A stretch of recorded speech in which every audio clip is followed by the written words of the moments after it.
I started with the passenger side, and that one lined up pretty easily. When I got over here to the driver's side, not so much. So you can see I have the clamp on here, and it's clamped down here on the harness bar itself, and I do have it on the cross member bulkhead here. And so this is my handy dandy little pry tool.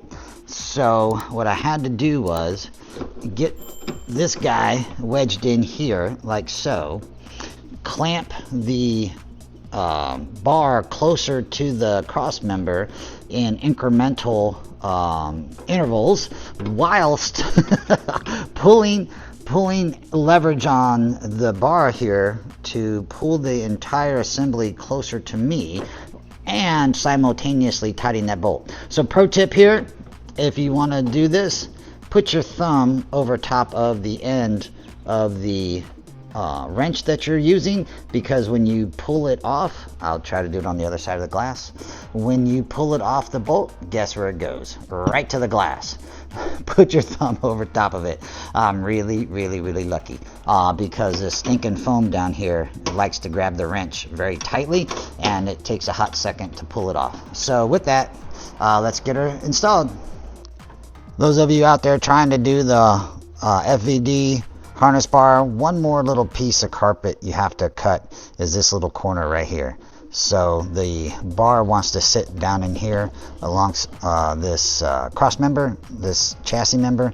This one sits on top, nice little beauty ring there.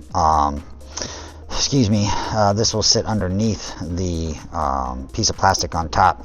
I tried to do it without cutting anymore, but you do have to cut this. So with that, let's try it one more time. So again, this is my little methodology to mark where I needed to make that slit. I don't need that anymore, and this is getting larger and larger each time I take it in and out. Beautiful. Sarcasm.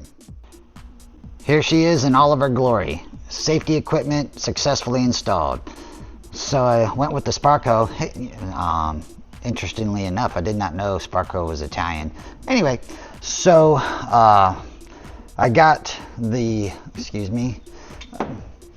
bar installed here finally. You do not have to trim the vertical pieces here.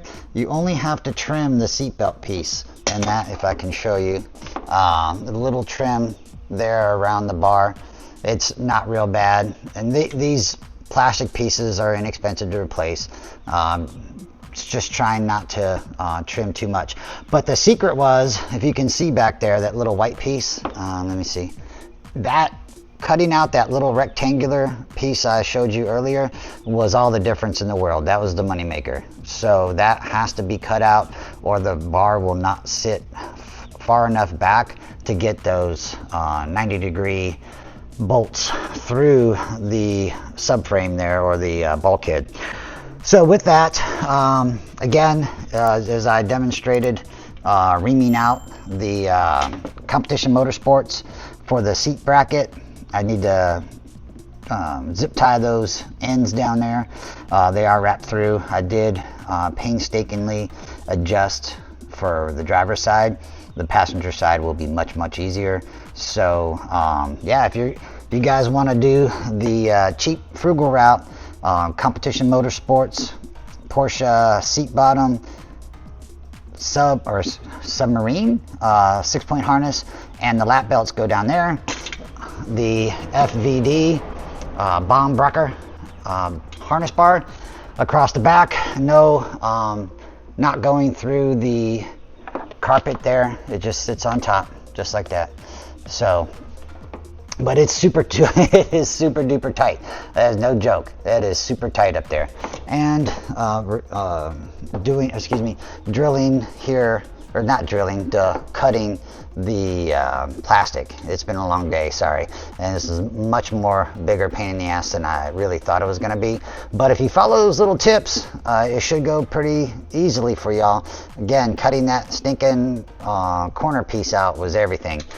And that's my Sparco. We'll see how she goes, and we'll wait for the next modification. It's going to be for heat dissipation, and maybe a little aero. We'll see if we get an aero advantage out the back end. So that's a little teaser. With that, 1.9 out. Good luck.